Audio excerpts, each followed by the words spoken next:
Hello, everyone. How are you tonight? Good to be here tonight. I'm making a kind of off the cuff video today because I want to talk about Christians in the workplace. So, something happened to me today. Actually, it's been a fun day altogether. It's been one thing after another. So, on my way to work, um, my truck broke down slightly, but then I put some gas on it. Still ran, but the battery now needs to be serviced, battery charged. The engine light's on. Got to work anyways. So finally got to work. I was probably a few minutes late there, but I called the other driver who's in charge of the drivers today. Let him know I'm running a few minutes behind. I get to work, and so I'm loading up the van. Some of you may know what I do, some of you may not. I don't know, but I deal with oxygen tanks and concentrators and anyways, respiratory supply stuff. So I get there, I'm loading up, and I look at the van that I have, my work van. I look down, I got a flat tire. I was cutting across a back street that I go down to before I got to work. I forgot that, and there was a sanitation truck holding up traffic going that way. So we're off to a great start today. It is what it is. I just chalk it up to, hey, it's Monday, right? No, but these things happen. You know, we usually let it get us down, but I did not let it bother me at all. Actually, the dump truck, the sanitation truck bothered me. I don't know why that bothered me. Breaking down didn't bother me as much as the sanitation truck did. So I get there. It is what it is. Finish the day. But an incident happened today at work. I got into a bit of a conversation with the boss. Probably not a good conversation if you think about it. Um, but here's the deal. This is the greatest thing about being a Christian in the workplace. That's why this is why I have an issue with these little online teachers and preachers and stuff like that who don't work for a living. They don't.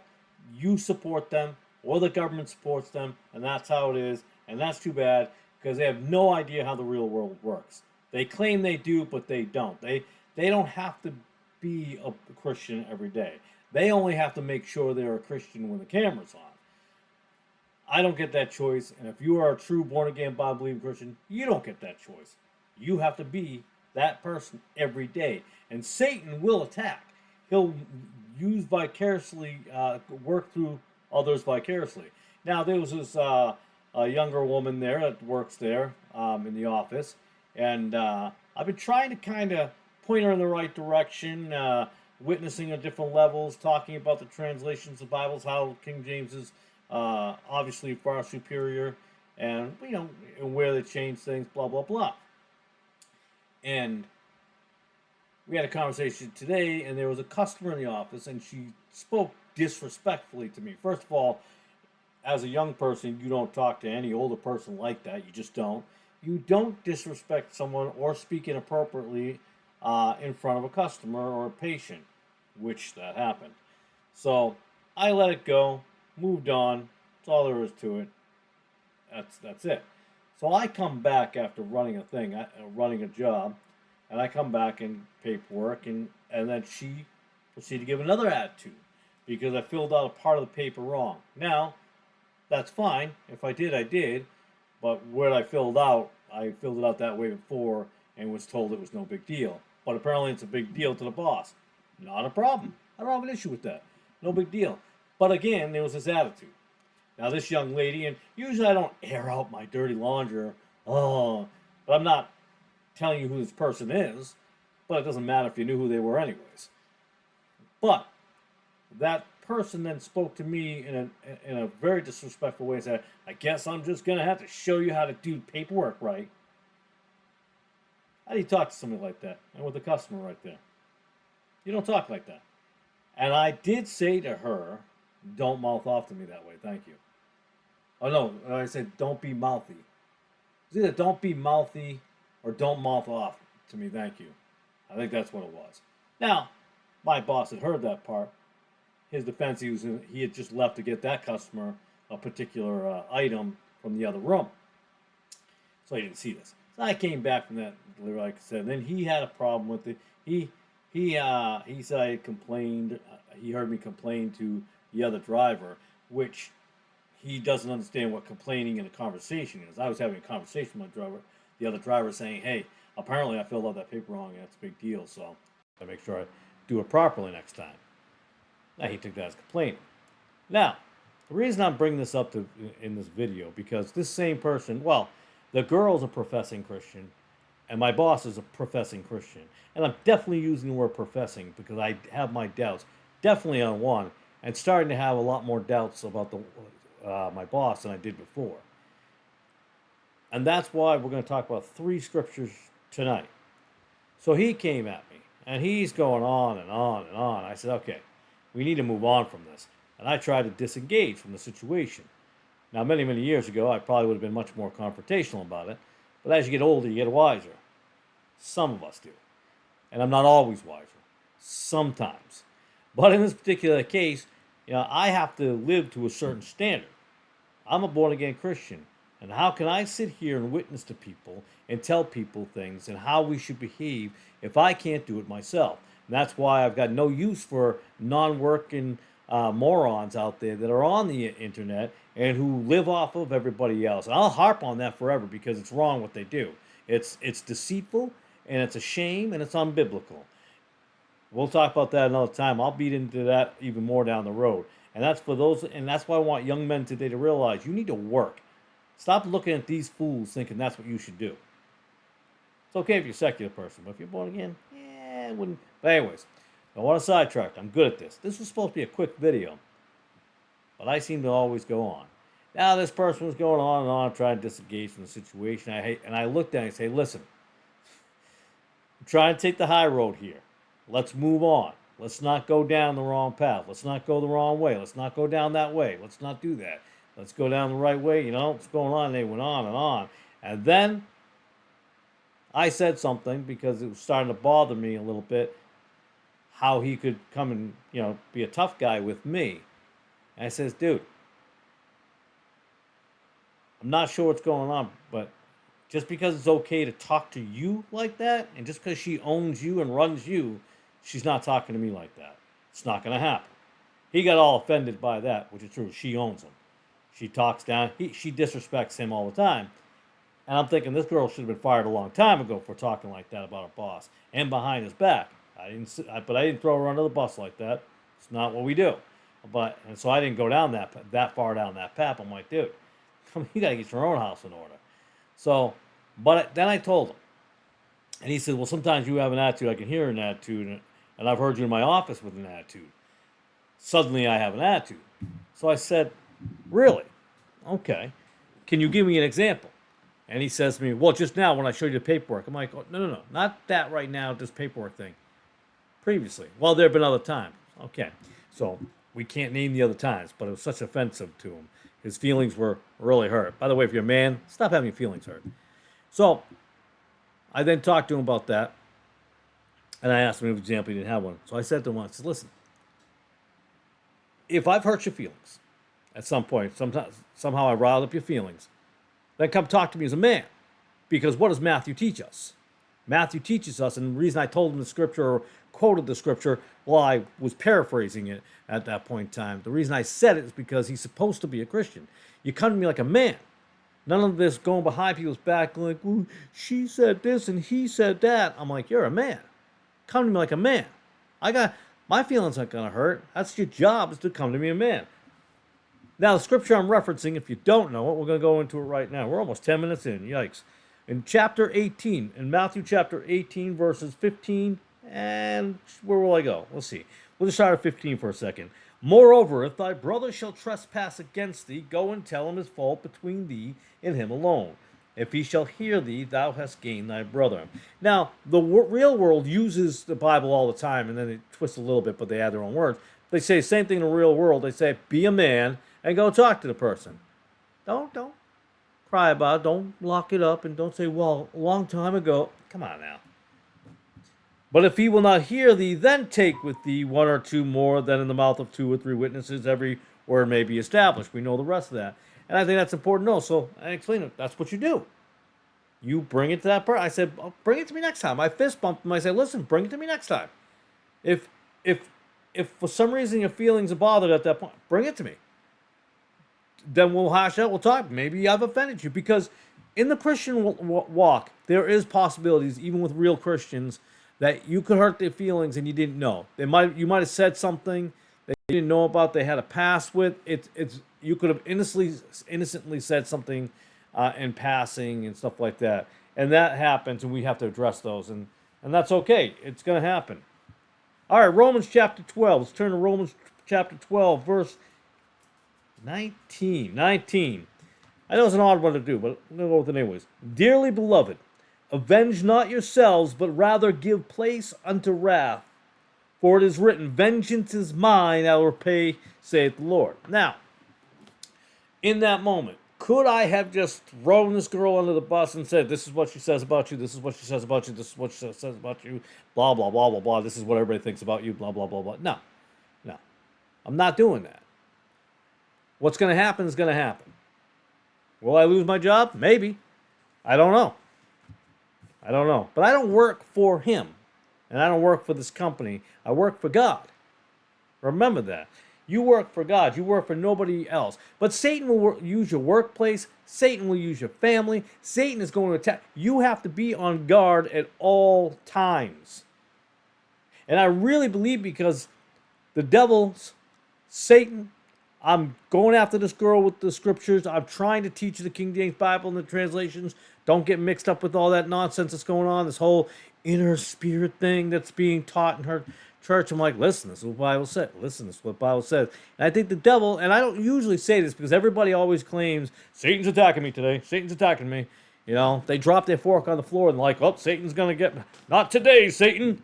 I don't do that. No, I just don't. But in this particular case, I think this is a good example of when we need to turn our attention to Ephesians chapter 6, verse 11. And it reads, a lot of people should know it, put on the whole armor of God, that ye may be able to stand against the wiles of the devil, because the devil is going to use who he can. And I do believe in these professing Christians, and I will say professing, I was not on the fence on one, I was on the fence on the other one. But one, I think they're just way off, they're lost. And this other one, I was on the fence, but I'm starting to question their salvation as well. You're not supposed to do that. Well, when you're not living a godly life and you're living nonsense and you're talking a certain way and you live a certain way and just a lot of things play into it that make me question things. Anybody can question me as well. That's fine. It's okay, because if you're judging me righteously, you're good.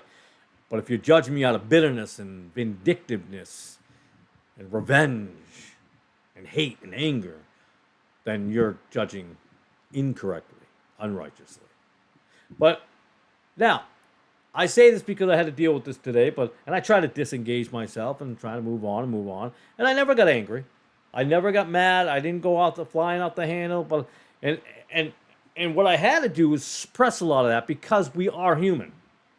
We have flesh, and we want to say things. I don't mean like curse words. I mean, we want to just go, but that's not what we're supposed to do.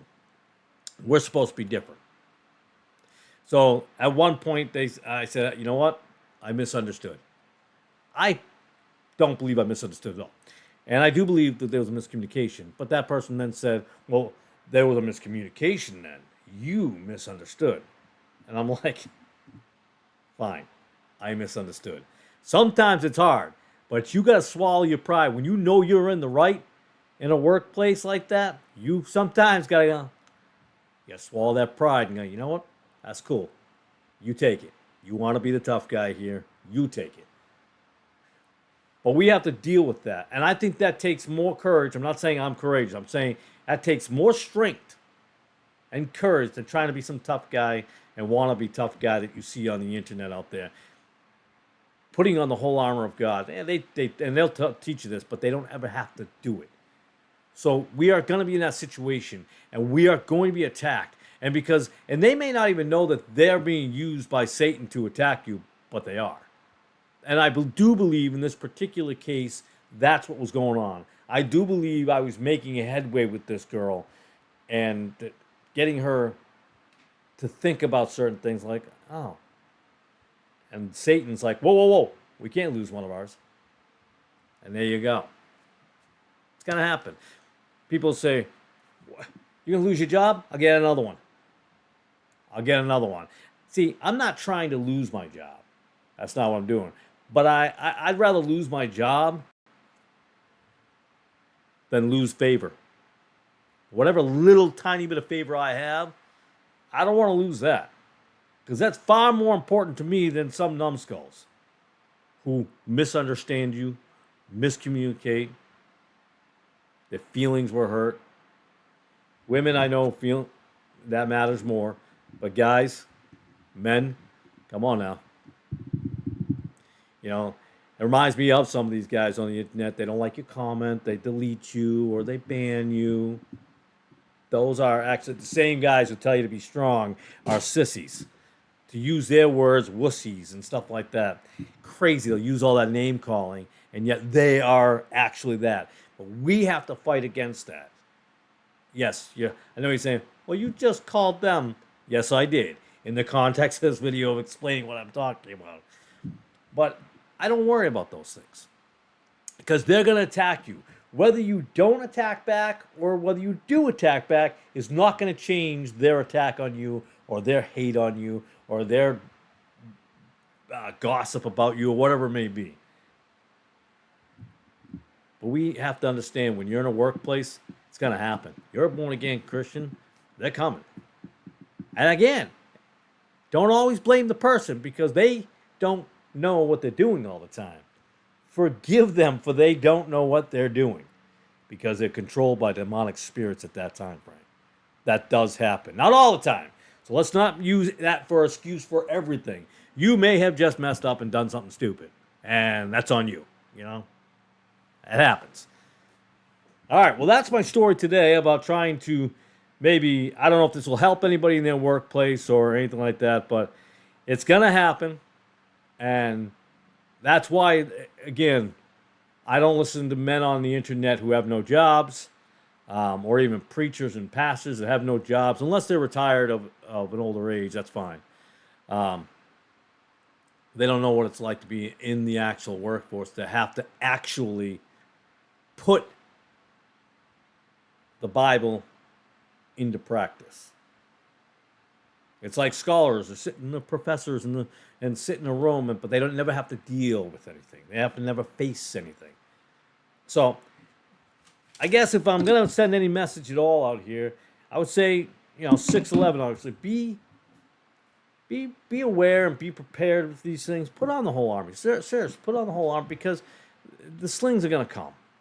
And again, the people doing it, not some people know what they're doing, but some people don't even know that they're doing it and are being controlled by demonic spirits. You just got to keep praying for them. I think, do I think my boss is a smart person? No, I don't. I don't know. I won't judge him as a human being outside of a job because people tend to conflate two things at once. And I won't even call that girl dumb or anything outside the job. I don't know them in my personal life. I don't know. But I can judge a person in their workspace if I work with them. Just like if I know somebody in their personal life, I can judge them in their their personal life. I know what they're like. And this particular guy, he's just not good at his job. He's just not a good manager. He's not a good boss. And I know it's easy to say that about all bosses. I've had bad guys that I've worked for who are actually great bosses and very smart, but are terrible human beings. And again, the opposite. You have bad bosses that could be good people outside. They're just terrible bosses.